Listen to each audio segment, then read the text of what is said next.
السلام علیکم ورحمۃ اللہ وبرکاتہ۔ آج انشاءاللہ عزیز نماز جنازہ پر بات ہوگی۔ نماز جنازہ سرن پڑھنا چاہیے یا جہرن؟ نماز جنازہ آہستہ پڑھنا چاہیے یا اونچی آواز سے؟ تو عموماً دیکھنے میں آیا ہے کہ علماء کرام سرن ہی پڑھاتے ہیں، خاموشی سے پڑھاتے ہیں۔ تو کچھ علماء اہل حدیث ہیں جو جہرن پڑھاتے ہیں، اور میں مثبت جواب دینا چاہوں گا۔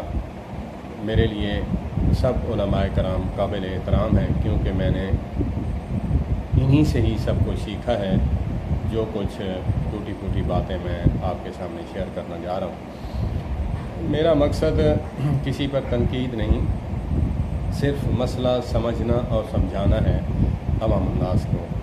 جو عوام الناس پڑھے لکھے لوگ نہیں ہیں، تو ان کے لیے میرا پیغام ہے کہ سب علماء کرام کی قدر کریں، سیکھنے کی نیت سے کسی سے سوال کریں، پوچھیں، تبھی اللہ پاک عمل کی توفیق دیتے ہیں۔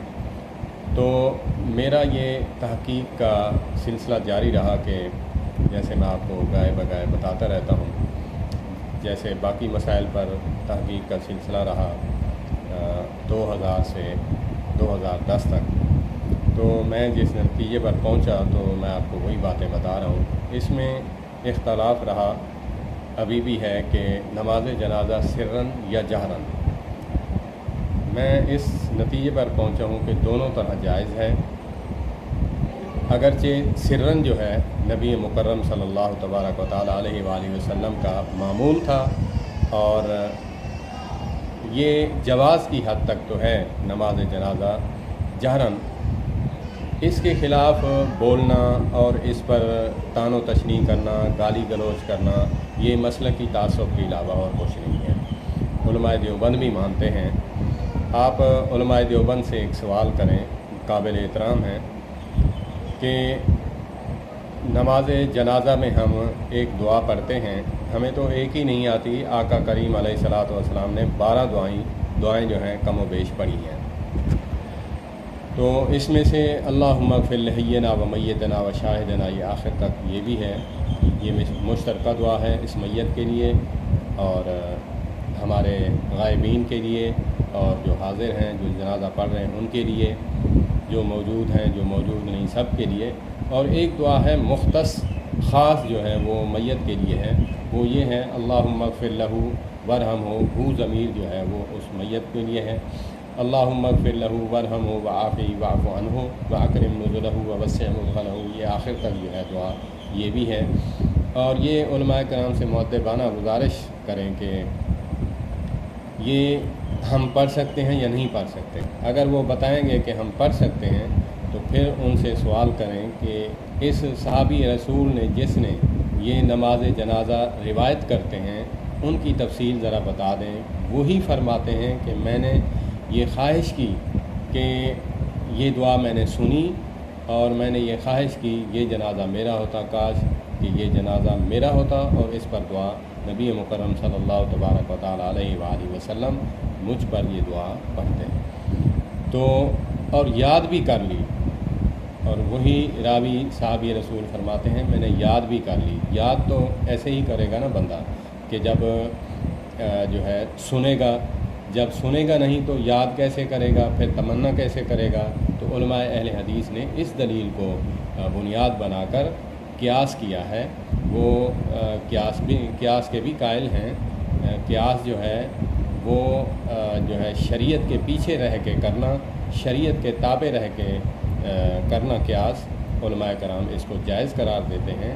اس قیاس کے منکر ہیں جو قیاس قرآن و سنت کے خلاف ہو، اس قیاس کے مطلقاً قیاس کے جو ہے نا وہ منکر نہیں ہیں۔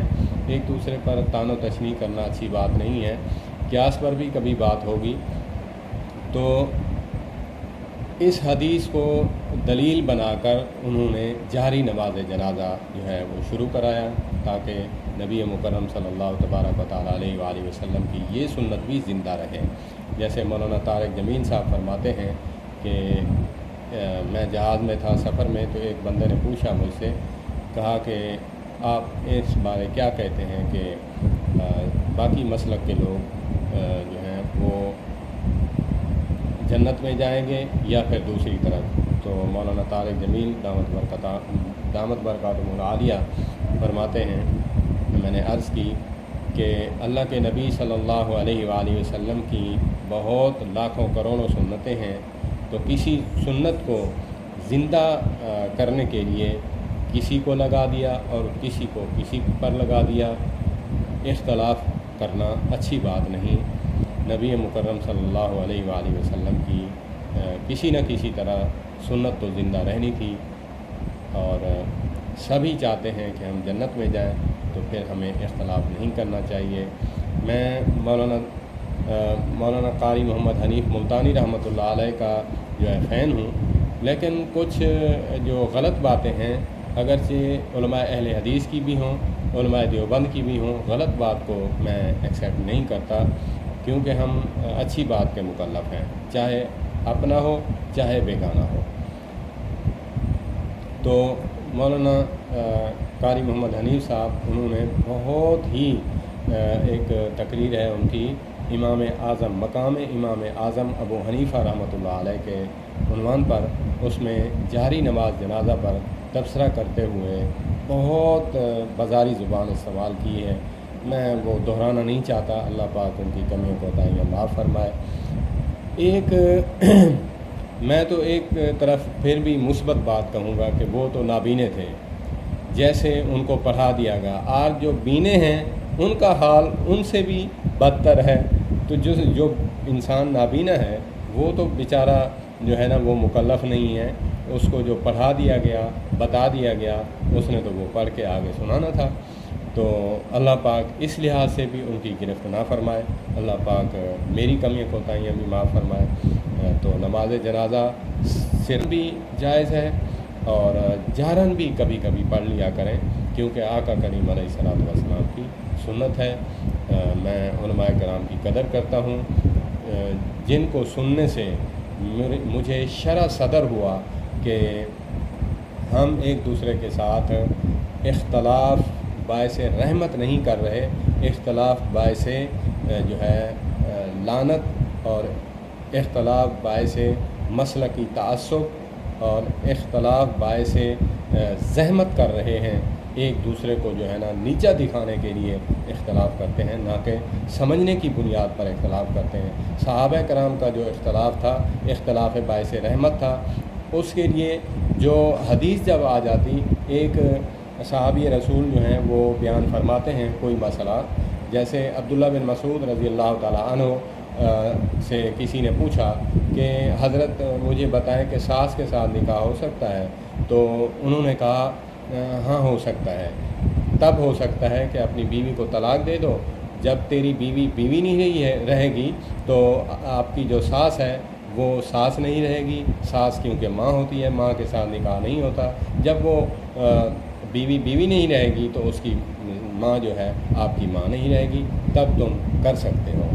تو ان کو چین نہیں آیا، ان کے ایمان کا رتبہ دیکھیں، میں ان پر تان نہیں کر رہا، اللہ پاک مجھے معاف فرمائے، اللہ پاک جو ہے ایسے لوگوں سے بچائے کہ جو لوگوں کی باتوں سے کیڑے نکالتے ہیں، لوگوں کی باتوں سے ذرا سی بات سے گستاخی کا عنصر نکالتے ہیں، کفریہ جملے نکالتے ہیں، اپنی طرف سے ٹھوک دیتے ہیں، ورنہ کوئی مسلمان ایسا نہیں جو صحابہ کرام، اہل بیت عظام اور اولیاء کرام کی گستاخی کرے۔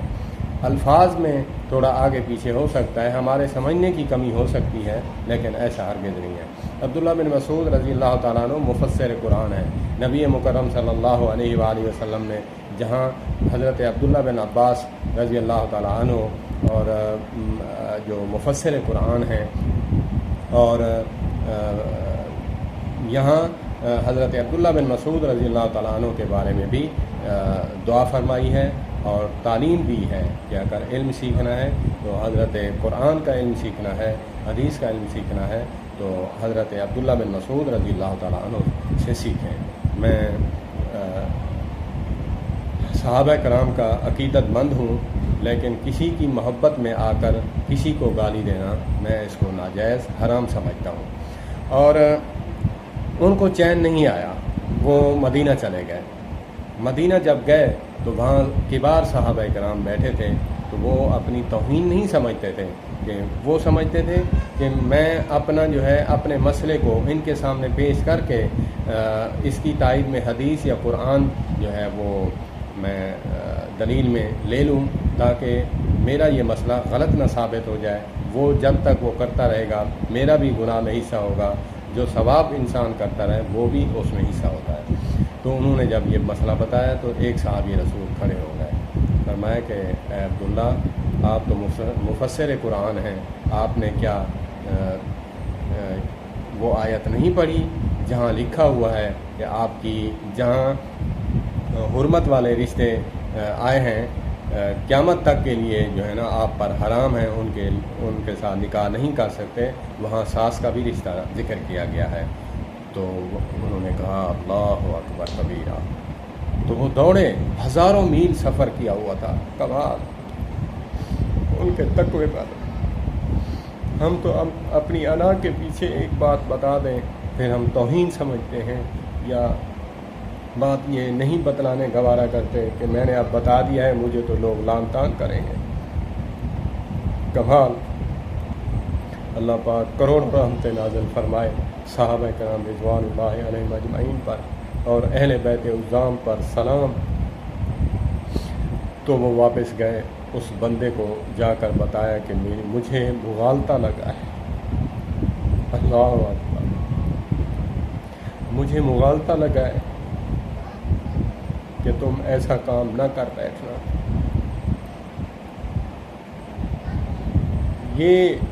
یہ قیاس قرآن و سنت کے خلاف تھا، جو میرا بتانے کا مقصد ہے۔ علماء کرام بھی اس قیاس کے مخالف ہیں، نہ کہ قرآن و سنت کے جو موافق ہیں اس کے۔